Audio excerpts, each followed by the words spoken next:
म्हैसी चोरणाऱ्या गुन्हेगाराला विटा पोलिसांनी सापळा लावून पकडलं। वलखडे येथून 6 म्हैसी चोरल्या प्रकरणी पोलिसांची मोठी कारवाई।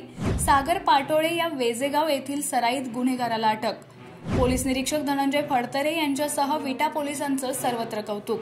नमस्कार, आपण पाहत आहात पीपी न्यूज। विटा शहरासह खानापूर तालुक्यातील महत्त्वपूर्ण बातम्यांसाठी पीपी न्यूज सबस्क्राइब करायला अजिबात विसरू नका।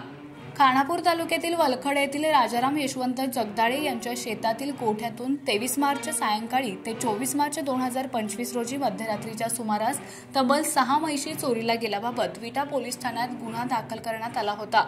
वलखडे येथील राहुल महादेव मदने यांनी या चोरी प्रकारानंतर फिर्याद देऊन विविध प्रकारच्या 1,55,000 रुपयांच्या 6 म्हैसी चोरीला गेल्याबाबत ही फिर्याद दिली होती।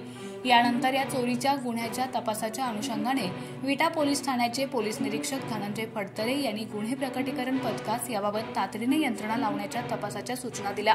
त्यानुसार गुन्हे प्रकटीकरण पथकामधील पोलीस कर्मचारी महेश देशमुख यांना वेजेगाव येथील रेकॉर्डवरील सराईत आरोपी सागर पाटोळे याने वलखडे येथील म्हैशी चोरी केल्या आहेत व तो चिखलहोळ फाटा येथे फिरत असल्याची टीप मिळाली होती।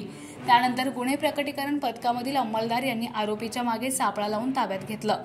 यानंतर आरोपीकडून चौकशी केली असता सदर आरोपीने आपले नाव सागर जालिंदर पाटोळे वय वर्ष 30 राहणार वेजेगाव असं सांगितलं।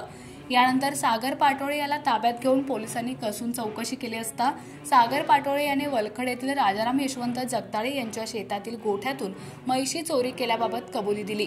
या चोरी प्रकरणी आरोपी सागर पाटोळे सोबत आणखी एक अल्पवयीन मुलगा या गुन्ह्यात असल्याचं पोलिसांना आढळून आलं।